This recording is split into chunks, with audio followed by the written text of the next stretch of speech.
Right, today we are in Kilbride Church and we are meeting Liam.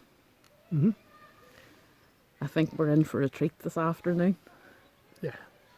I would walk 500 miles and I would walk 500 more just to be the man who walked 1,000 miles before.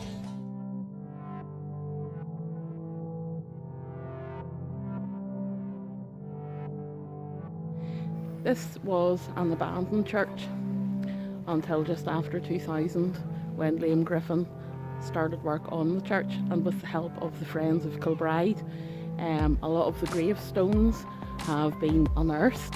Some of them have had a bit of assistance to stand up, and a lot of them have been properly looked into, and we have stories of the people behind the graveyards, because we have to remember it's about people.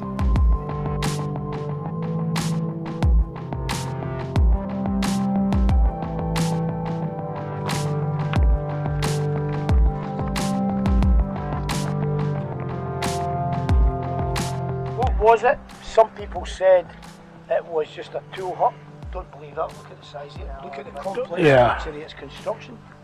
Others have said, and this is very plausible, even as this is from Edinburgh and Glasgow, there may well have been grave robbing going on. So it was a watchman's hut where sentries would have lived to make sure nobody came to steal a body. Maybe. The other one that I've got, and coming from my own faith system, my own particular church, your coffin of your dead person arrives the night before. The priest is there to receive the coffin in front of the altar and sits on biers and cover it with a decorative black cloth. And the relatives, sometimes, in my own case, my family, we did, my mother and father, they spend the night with the coffin. Then you have the funeral mass in the morning, requiem mass in the morning, and the coffin goes off to the day. That's a very Irish thing, isn't it? Yeah, if you imagine the coffin, and it's just about coffin sized, if you can imagine the coffin sitting here, there's no fax, there's no email, there's no mobile phones, there's no phones. Somebody's gone on foot across the hill to tell the relatives 20 miles away, Auntie Jean's died, you need to come to the funeral, it's on Thursday, and they would keep the coffin in here. So that's what we think, that's the most plausible. It was a chapel of rest, if you like, a miniature chapel of rest. And this is the MacDougall Memorial Aisle, okay?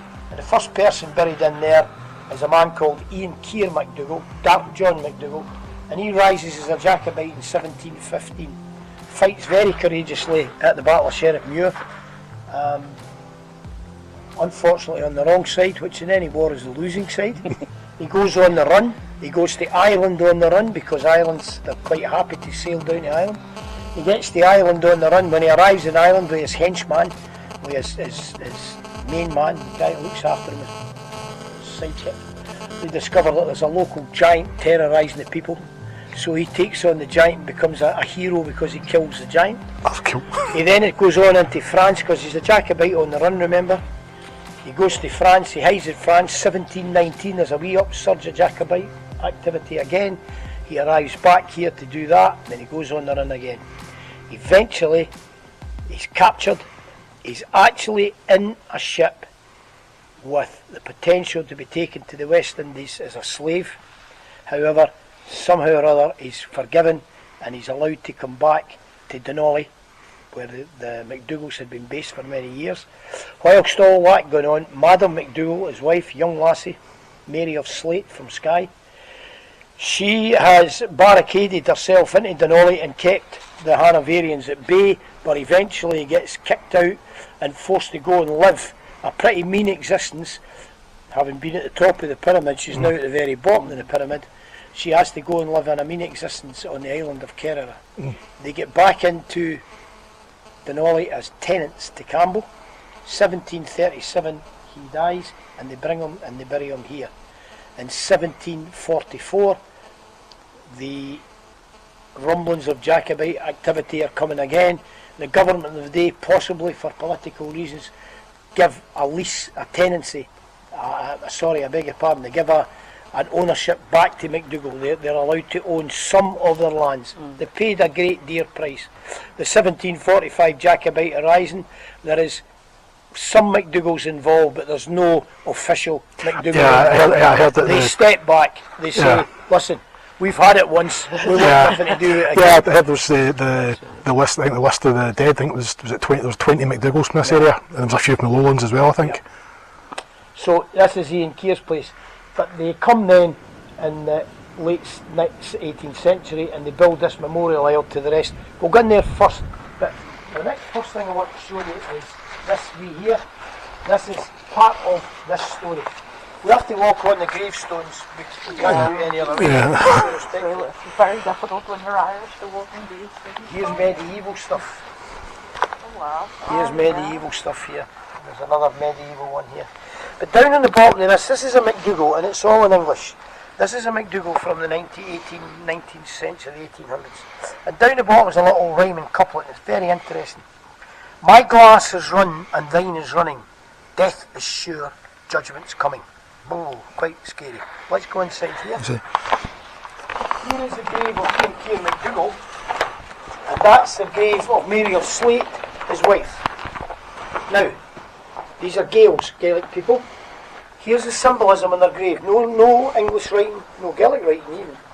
Can you tell me what the wee thing is on the side? You got any clues? This one over here? The passage of time. Aye, it's a sand timer. Yeah. And in the middle, skull and crossbones, death. This one very few people get. I recognised it right away. Do you know that one? The torch of knowledge. The torch of knowledge. Do you know, in 12 years you're the first person that's ever known. How do you know that? Because I find gravestones really fascinating and the symbolism of This them. is the torch of knowledge, casting light in darkness. My time is run and thine is running, death is sure and judgment's coming. Have the knowledge that time is running, death is sure and judgment's coming. This guy is not allowed anything Gaelic. The kilts banned, the dancing, all the stuff is banned, the Highland tunes, the bagpipes themselves, the claymore, all banned.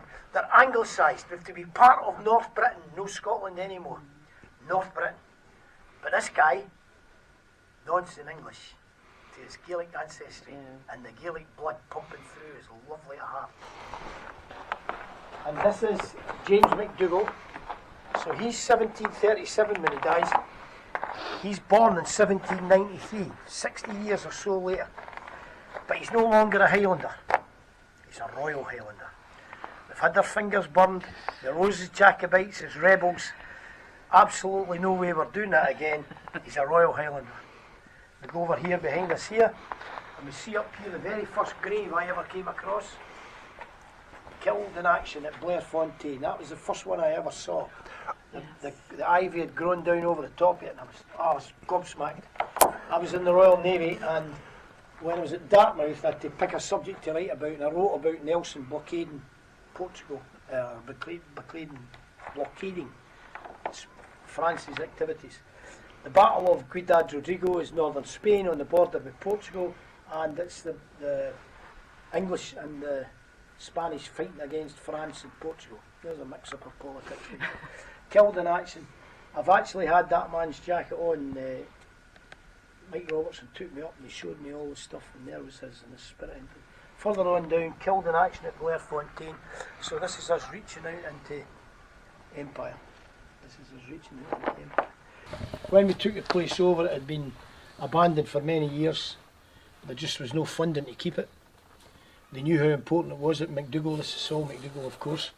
So when we bought it and donated it to the charity, our volunteers come in, and you can see this young fella here. He's up with his chainsaw and all his safety kit, and he's taking all this off. And when he takes it off, we discover that this stone is out this way. It's about to fall down. That's £10,000 of fundraising there. Just to fix that one bit of wall, yeah. But actually, it's more than you see. When you go round the other side, you'll see what was involved. It's a lot more. This is the good side. Oh, is this the bit that you had supported? Right, right. That's it there. Yeah. But when you go round the other side, it's hugely damaged. This is a private graveyard of the family MacDougall. But here you have Sir James Patton MacDougall of Gallanach, Deputy Clerk Register, Keeper of the Records of Scotland, Senior Civil Servant. Over here, Deputy Surgeon General of Bombay Medical Company, reaching out into Empire. We came through a few steps ago, sentenced to death, rebel on the run. Now they're absolutely woven through society and woven through the establishment. These are clan chiefs here. This lady I knew very well, reasonably well. No, I knew her well. Mary Claire van Wambecky. She was a Belgian lady who was married to MacDougall of Gallenach, military cross holder, courageous man. Don't get the military cross for coming first in an FAQ. Obviously this is World War II, and I had in my mind this romantic thing where he parachuted into darkened Belgium during the war and she came out with her beret on and her Sten gun, and he went off. Apparently not, but what a way to go. But I knew Marie Claire made a nice wee, when you saw the film you saw the ladies standing round with their glass of port. The name Patton, I noticed when we were looking up some of the history of this place, the name Patton cropped up quite a few times. What's the link there? I don't know, but I should imagine it was, without being sardonic, I would imagine it was a wedding of a marriage, you know, of strategy. What's the word, you know? Convenience. Well, and also these, remember, we jump in a car. It was a power marriage, as opposed Yes. to a love marriage. But we, I'm sure it was love, but what happens is we jump in an aeroplane now, fly to another country, meet somebody and form a relationship.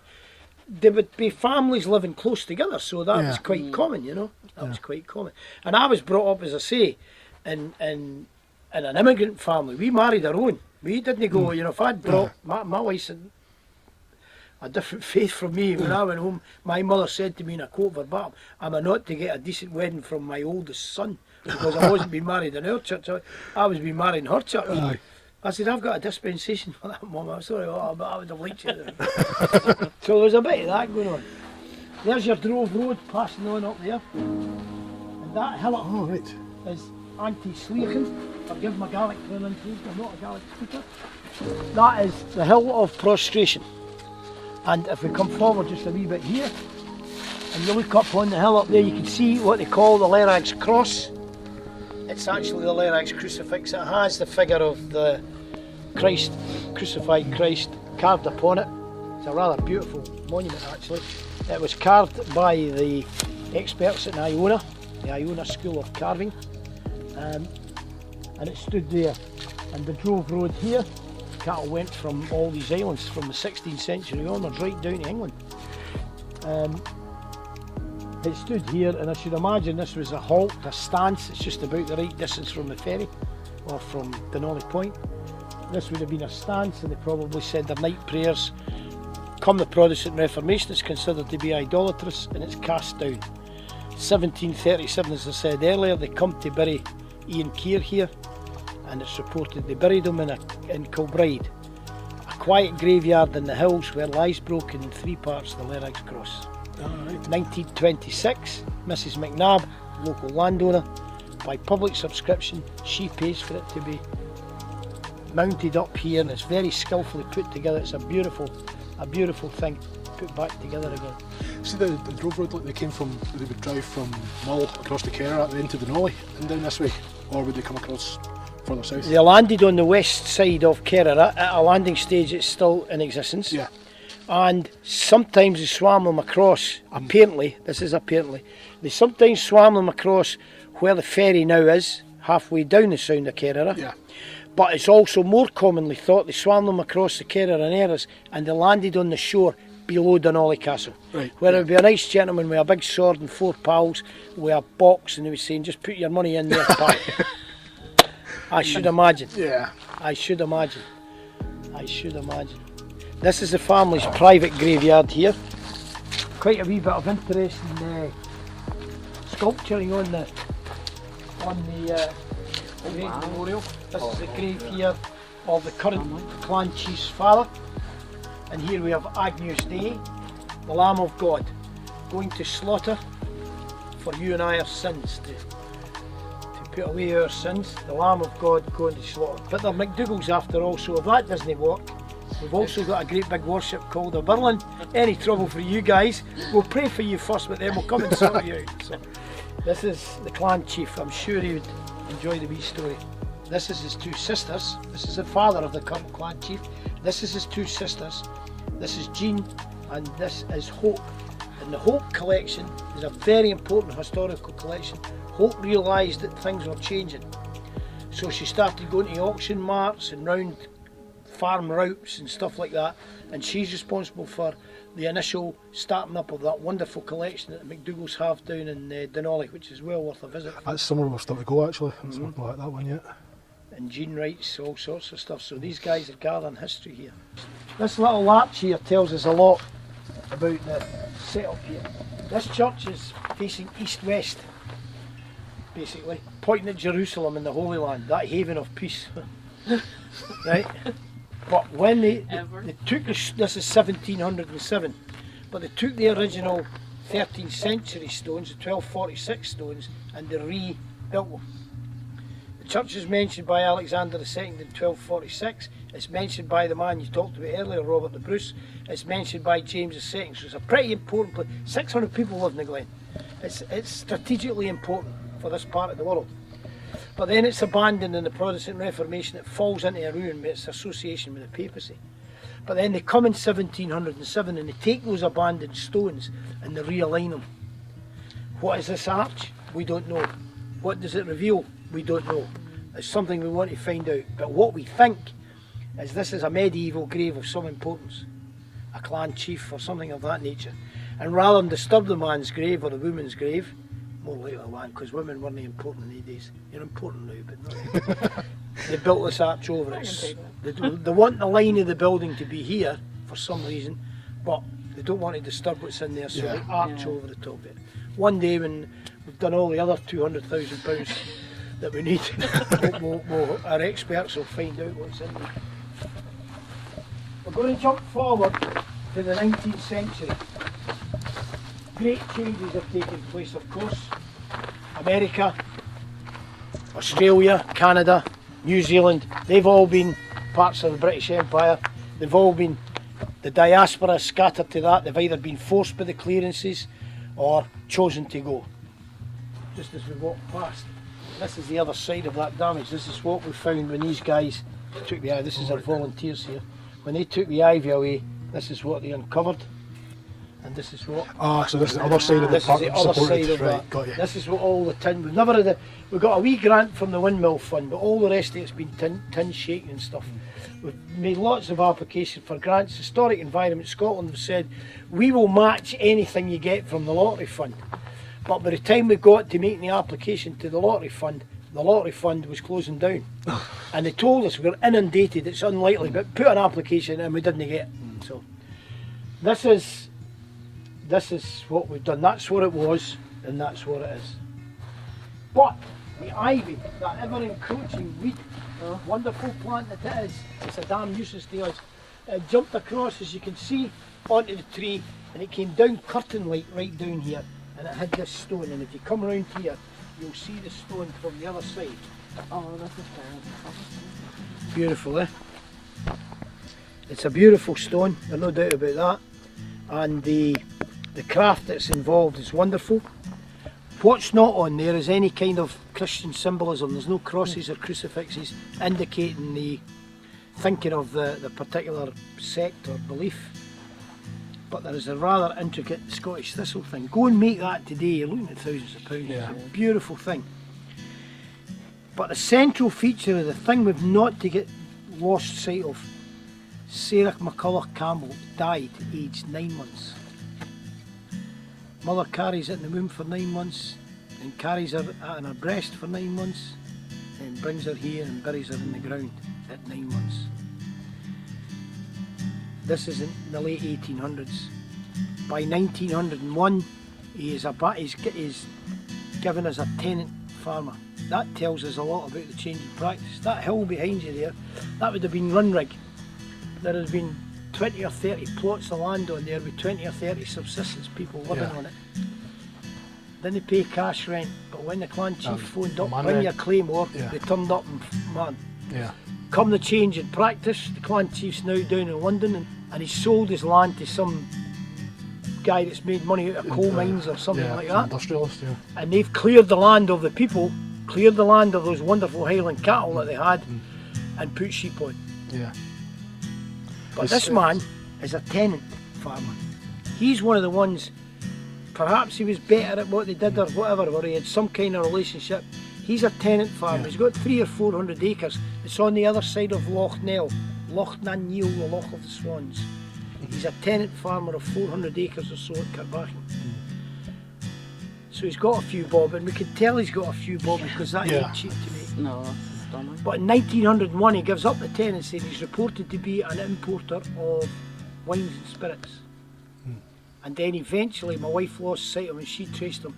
She loses sight of him because the family emigrate to Canada and they leave behind the remains of a wee child and they leave behind this beautiful stone. And then, according to the tree surgeon, tells me this tree is about 80 years old. 80 years ago a seedling fell and it grew up, and the child's grave is now held in the arms of the tree as once the mother held the child in her own arms. And then the ivy jumped across, grew down the tree and hid it from sight for 100 years. Our volunteers came along with their chainsaws and their enthusiasm and they uncovered the story for us to read today.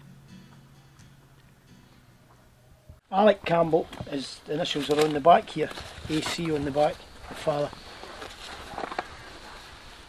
So his relatives might well have been, we don't know for sure, but they might well have been cotters. They might well have been run riggers, and he was very good at it. Or he may have had some other way of getting capital to buy in. Yeah. But he ends up as a tenant farmer. Yeah. That one stone tells us so much about that period of history. It's like one thing we've come across quite a lot is, let's say, the tenant farmers after the clearances or just at the start of the clearances. A lot of them were brought up from down south or from the lowlands. Or they were experienced sheep farmers from further south, and they would be brought up and they would replace. And the other thing was tenants. there was no hint or taste of Jacobitism about them. Yeah, exactly. Yeah. Remember what they're doing? They're clearing out the foot soldiers of the Jacobite army. That's what they're doing. Let's see, we're just reading that one about the Glenorchy. And again, it's the same story there. It was all a run rig system, and then they brought in the imported sheep farmers. You can no longer get away with. And the sheep farmers, in fairness to the sheep farmers, they were also bringing the skills. Yeah. They knew how to handle sheep. These guys probably would have learned. Yeah. They had sheep, but they were that size. Yeah. And they killed them, the lamb, to eat. It Yeah. was a food source. Yeah. And when the ewe got too old to produce, they killed the ewe. Yeah. But had kept one of the lambs, so Yeah. they were plucking apples Well, from a tree. subsistence. Subsistence farming, exactly. That's a sad, sad story. This is not such a sad story, although it's sad enough in its own. This is a grave here of Mr. Campbell. Mr. Campbell was a minister here for 30 odd years. And Mr. Campbell was a minister here for 30 odd years. Remember, the papacy was here first. Papacy is a very simple system. Pope's at the top, he tells the cardinals. Cardinals do what they're told and tell the bishop. Bishop does what he's told, he tells the parish priest. Parish priest tells me, I do what I'm told. Protestant Reformation, nobody's getting between me and God. I speak directly to God. The minister are there is to guide and advise. Mr. Campbell comes along here, probably a long list of young men coming out of the divinity school come along. They preach one Sunday, thank you very much, we'll let you know. Off he goes, and Mr. Campbell gets the job and he remains here for 35 years. Behind us there's a three-sided structure called the session house. And the session is the committee of parishioners elected to run the session house, right? To run the parish. Yeah. So and they put a man called the session clerk in charge. And the session clerk, quite a powerful guy, he goes to the minister and said, church on Sunday at 12 o'clock doesn't suit us, we want it at 11. He's the liaison between. But they're very much hands-on, the session are running the joint. No more down and do what you're told. We're talking direct to God. You're here to help us do it.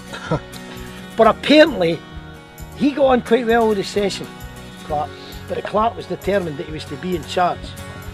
This wee house over here was a public house in its day. And he gets a letter, Mr. Campbell, from MacDougall. I've never seen the letter from MacDougall, but we have got a copy of the answer back.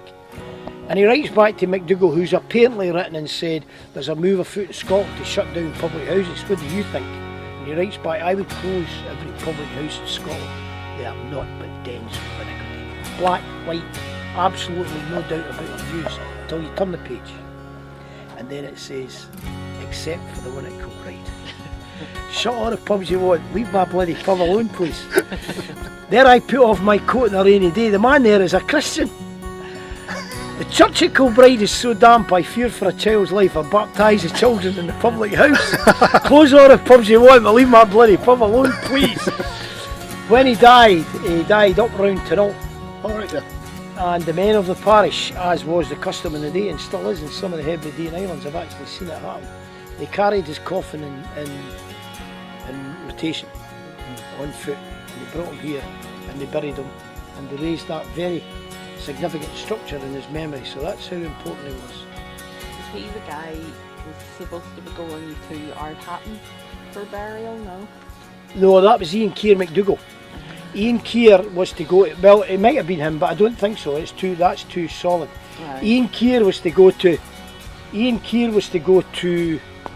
Ardhatton normally, but the weather was too bad, no refrigeration and all the rest of that, so they brought him here, and they buried him at Kilbride, a ruined church in the hills where lies broken in 3 parts the Lennox Cross.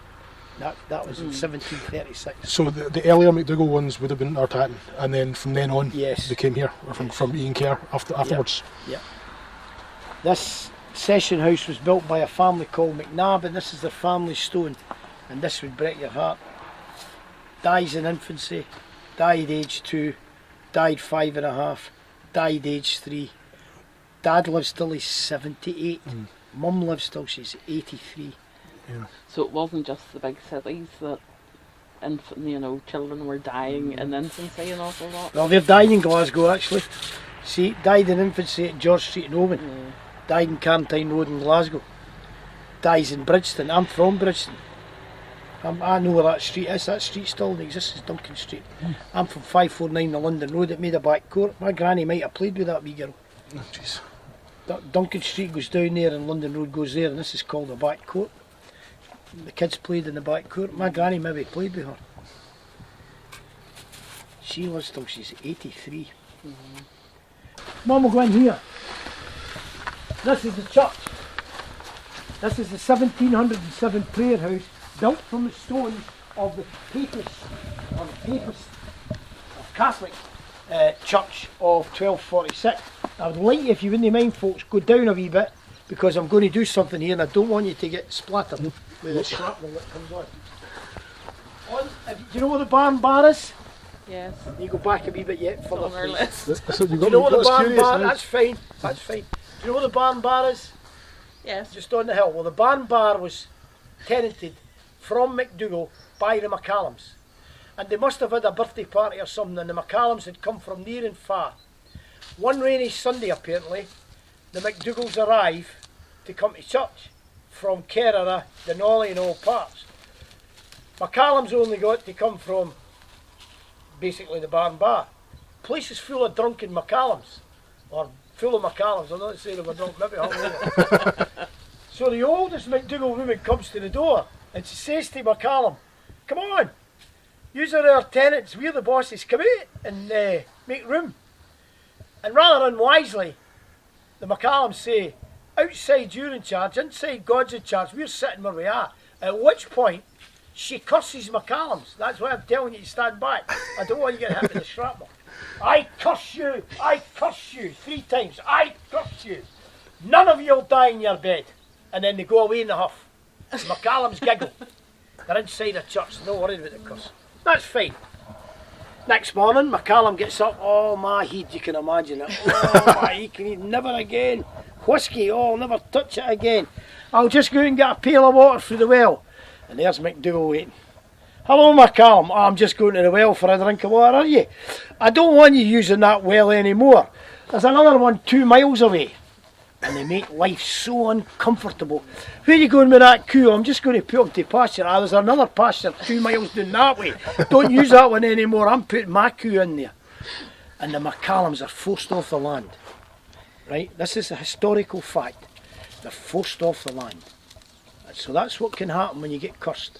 And I go to walk away. Woman comes forward. She says, "Excuse me a minute. You haven't got that story correct. There was about 5 of them." And I said, "I beg your pardon." She says, "You've not got that story, you've not finished the story." "I'm a McCallum."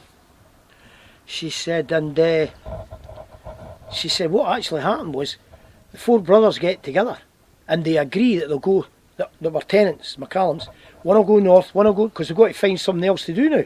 One will go north, one will go south, one will go east and go west. Years go past. And one of the brothers is walking down a road and he's coming towards a crossroads, and there's 3 guys on the crossroad, all approaching the crossroads. But he's a MacCallum, so he gets himself ready and he says, excuse me a minute. And the guy says, excuse me a minute. And this fella says, no, I'm first. And a brammy starts. And they start battling each other. And he knocks one out and he knocks another one out. He's away to give the other the message with his dirk. And the guy goes, I don't kill me, you can go. What's your name anyway? He says, I'm a MacCallum. I'm a MacCallum. And this says, I'm a MacCallum. And I'm a MacCallum. And the 4 MacCallums. She's telling me this right on this spot. These are the 4 MacCallums. And they've come and they've nearly killed each other. And they settled down. And so that's the story of the curse of Kilbride. That's cool. Outside, the church is built east-west, pointing towards Jerusalem. And they open the door here, as you can see, and they put a window in. Not very clever, because the thing points straight. It may point towards the Holy Land in that direction. It's pointing straight to the weather. Yeah. In that every time they open the door, a gale of wind and rain comes in, blows the hymn. So they close it up and they open the door here, which was never meant, that gable was never meant to have a door, and that's why that's so much more ruined than the rest. Yeah. Over here, this was a fairly sophisticated building for its time. Here we see the scratch coat. First layer of plaster on, they let it dry, and then they put a scratch to give a key to the next. Yeah. And you can see the finished coat here. It was quite... But in that faith system, they didn't have ornate churches. They were very straightforward. They're places to come in and contemplate your sin, not to be distracted by statues and paintings and so on. When was the church 1707. 1707. This is from the stones of the 1737 church. Right. You can see here the sockets. What we know is there was a stairway went up and you come in through a door up there into an upstairs. So there was an upstairs here as well. If we look here, we can see these wave-like parts to the structure here. Yeah. This was done in Victorian times. They turned it into a romantic ruin. They took the roof off Like a fallen. and dropped it. We're standing on the roof. This would have held a Holy Bible or something of that nature, a shelf basically, or a wee cupboard. That would normally be at this height. We're standing on the ruins of the roof. Okay, except for the oak and timbers. They're in Kilmore. They're in Lerag's house, which is the house of our current chair for the charity Friends of Kilbride. Right. So I've sent him a letter saying, could we have our timbers back, please? So far I've had no reply. This tells us we're standing on the ruins of the roof, but genuinely the oak is genuinely in seamless. It's like, well, say most of the old churches we've been to, that when you go in, it's like the doorways are really low, and it's not really really low. It's the grounds come up. Because of the, and we're actually bringing the ground up even worse, because as you can see, it's like this. I cut it down the middle to keep people back from the dangerous areas. Yeah. It's a natural fence. But what I've done is now all the mulch is going in here. I'm actually making it deeper. When I say I mean us. I do mean I, because that's my bit. I cut the grass. I leave the clever bits for the other people. Let's go and look in the public graveyard. There's some interesting stories in here and references to history.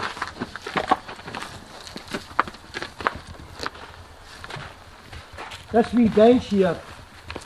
Oh, let's talk about this before we walk past it. I meant to show you this. These gravestones here are for McConaughey's, right?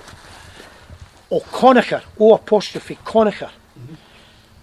They were the O'Conachars, and these are from O'Conachars, in the 14th, 15th, 16th and 17th century were apothecaries and surgeons to Clan MacDougall. They actually took the Hippocratic Oath.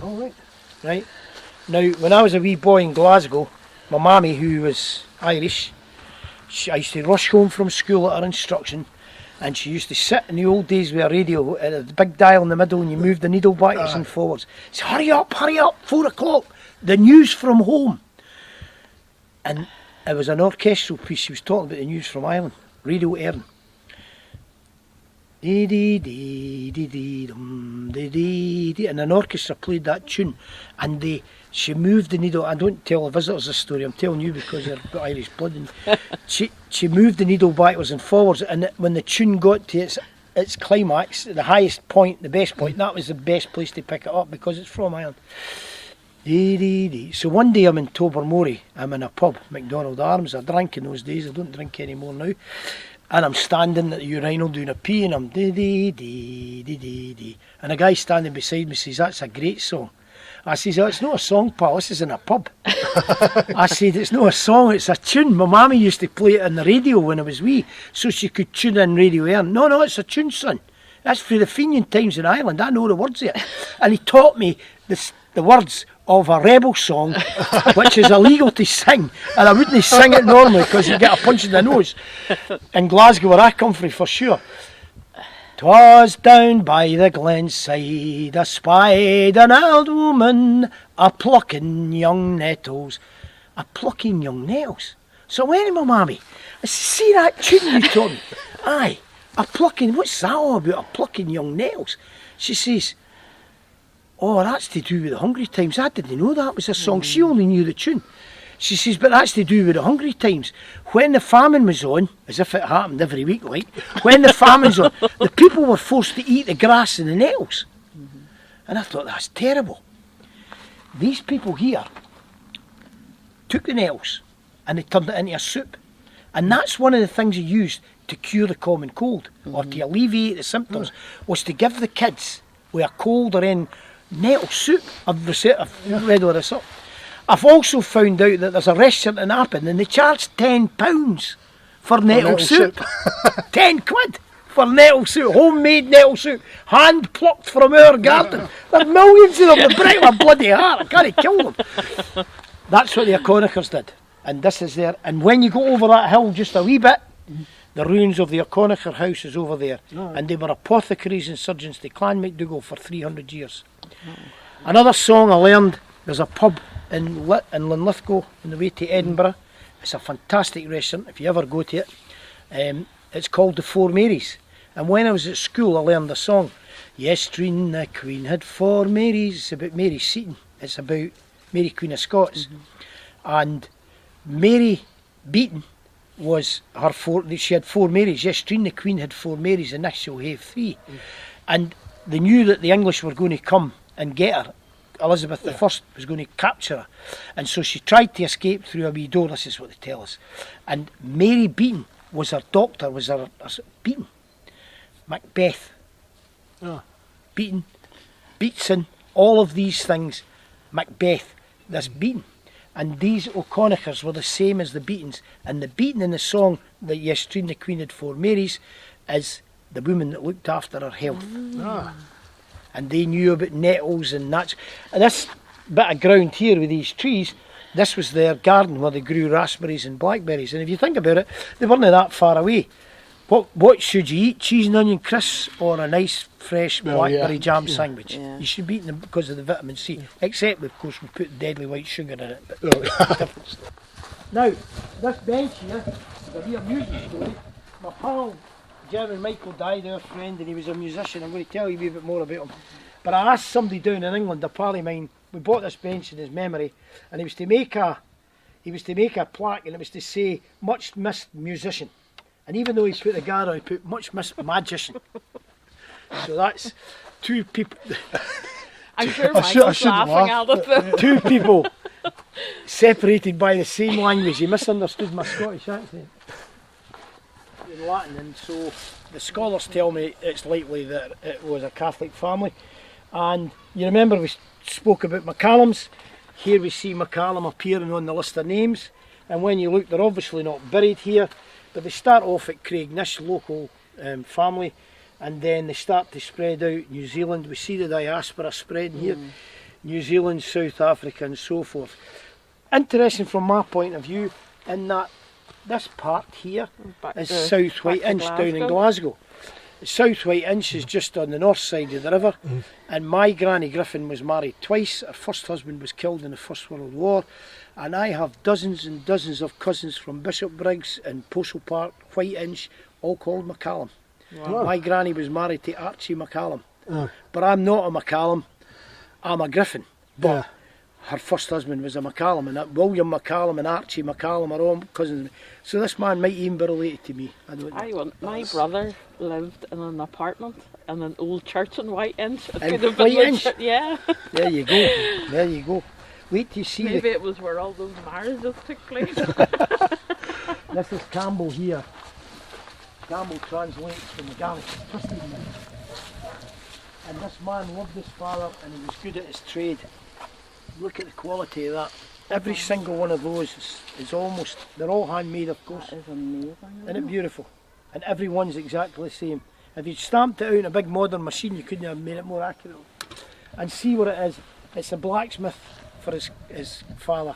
Memory of his father. He obviously loved his father very much. And great respect. And again we see here there's nobody poor in here. The poor Yeah. people are buried out on the edges. Yeah.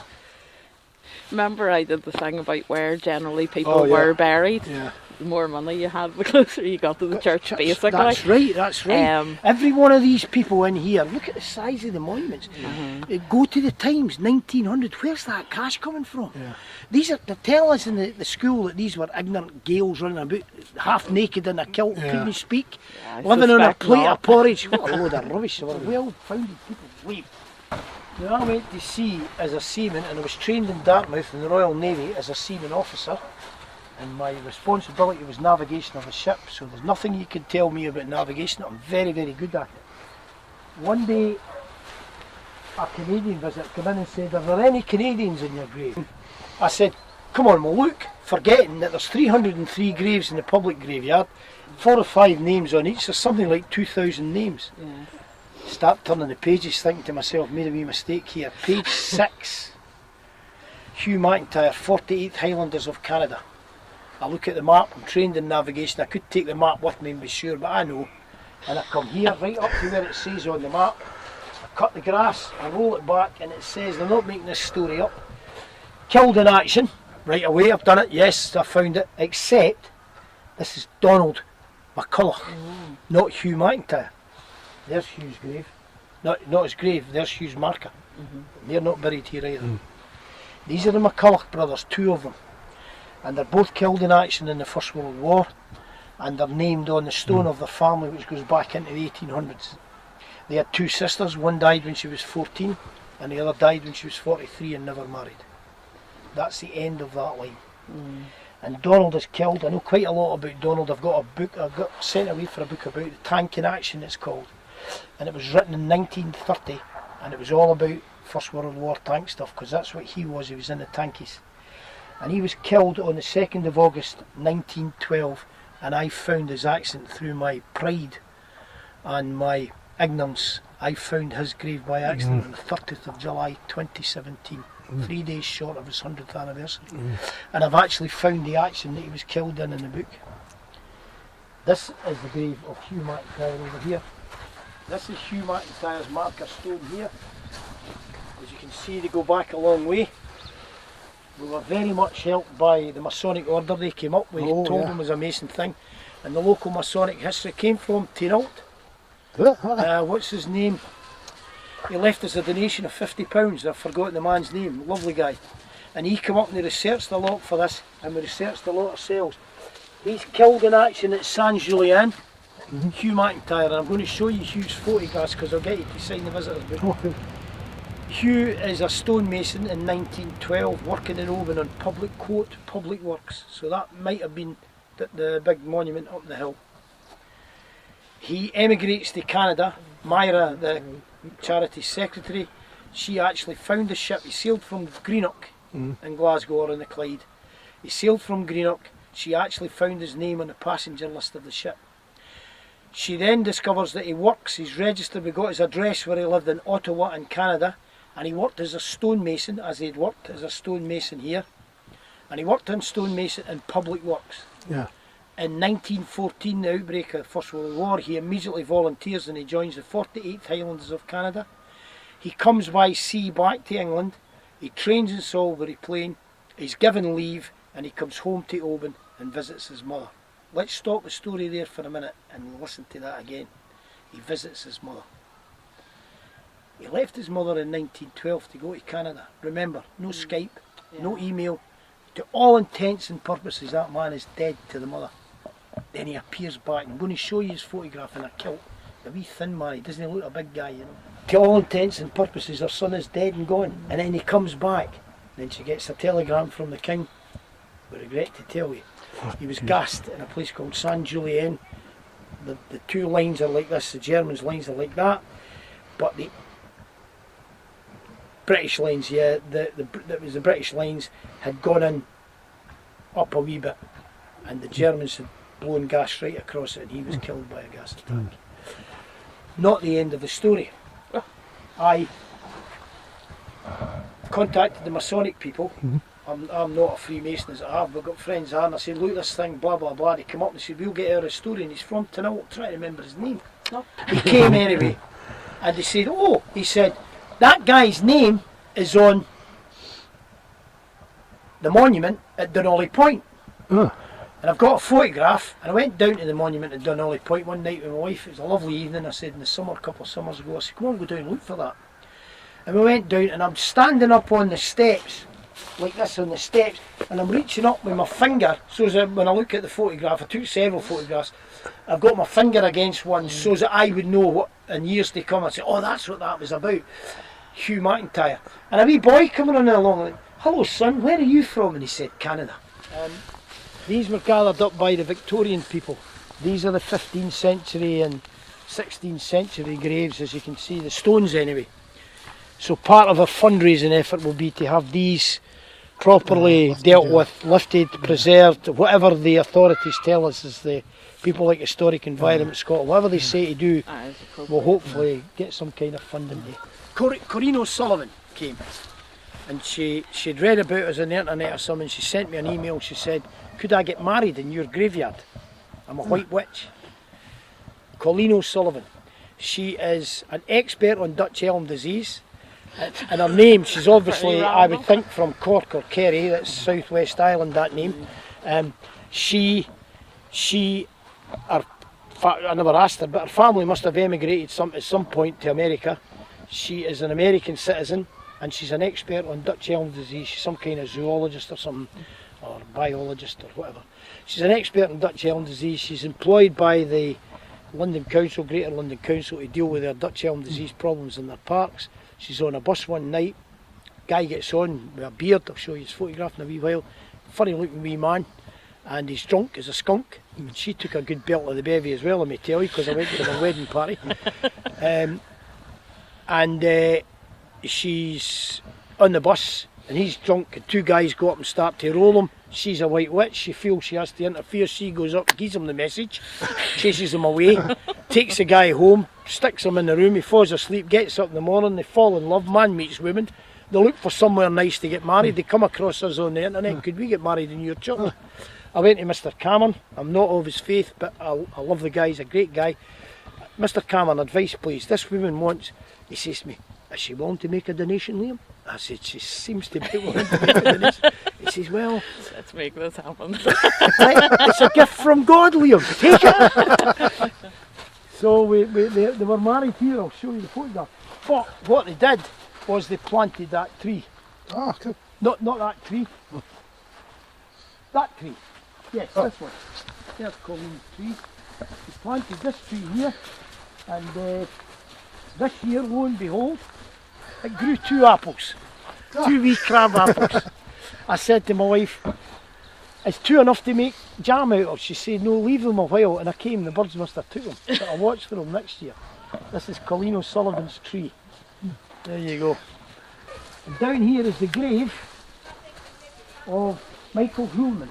Ah, yeah. Do you know Michael? Michael's a German. German Michael. And I call it the Triangle of Peace. Michael's people fought our people, these soldier laddies, fought them up in Belgium. And eventually, peace reigned. Michael turned up, and he was my pal. And he's a wonderful guy. And in a wee while, when it gets dark, we'll light up the Christmas star. Wow, that's a whole lot bigger than I was expecting, Liam. In a wee while, we'll light the Christmas star, and I say to people, a star beneath a star. Yeah. And this is Michael.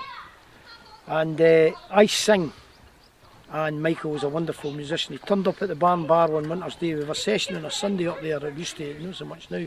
It's a lot more posher now.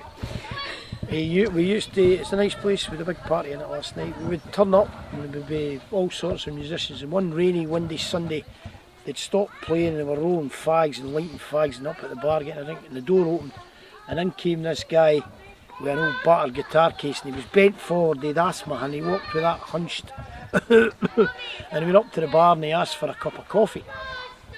And then he came over with his coffee and his guitar case and he says, "Can I play?"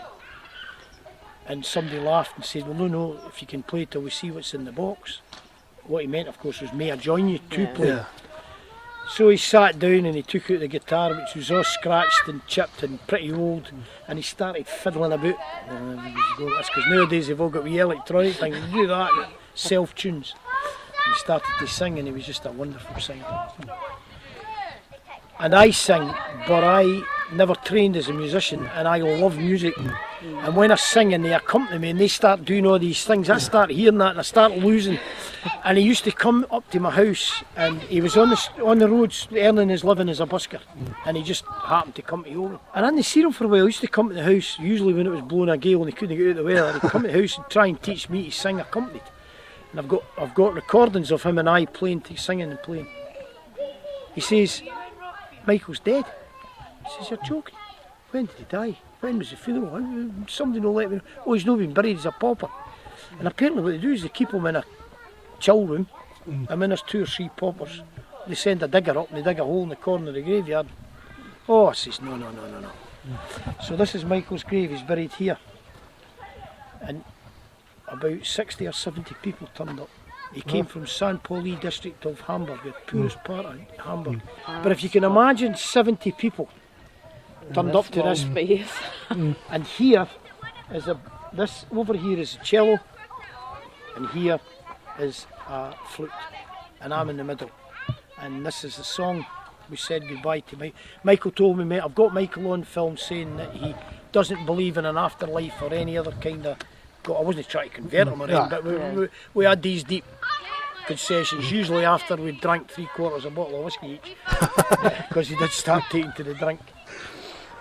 Of all the money that I spent it in good company. And all the harm that I've done, alas, it was to none but me. And all I've done for want of wit, to memory's view I can't recall. So fill to me the parting glass, Gute Nacht and peace be with you all. Good night, Michael. You're a great wee guy. That's historic Kilbride in a nutshell, boys and girls. What do you think? We don't need to talk on this now. No. Thank you. It's good, Stunned and a wee bit touched. I know. That happens all the time. I cry too. He was a nice man, Michael. So that was Kilbride Church. Like we promised, we find it entertaining. I'm sure you find, especially Liam, very entertaining. We are going to put links at the bottom that if any of you do want to donate to Kilbride or find out more about possibly your own relatives that could be here, certainly give Liam a shout. I'll put his email and I'll put the website down so that you can get some information on that. That was just an absolutely fantastic tour round Kilbride, followed by a very much needed hot chocolate in the wee cafe. There's a wee event on tonight. I think they're turning the lights on for, was it Christmas lights they're putting on? Christmas lights are being put on, and a very large 10-foot star is being lit up on one of the trees for the guy that Liam discussed, Michael Hillman. The German chap. The magician. Magician or musician. Yeah. Probably a bit of both. Yeah, but we're going to try and catch the lights getting turned on.